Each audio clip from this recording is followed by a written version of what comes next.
Lè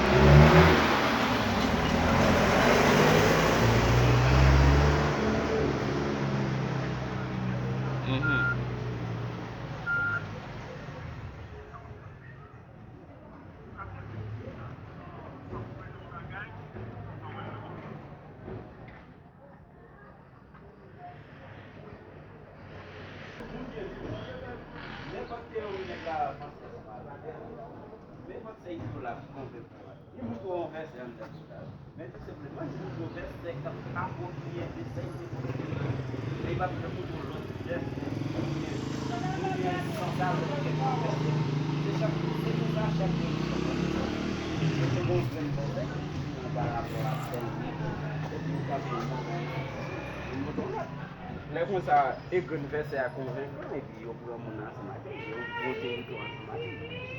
Pa gen moun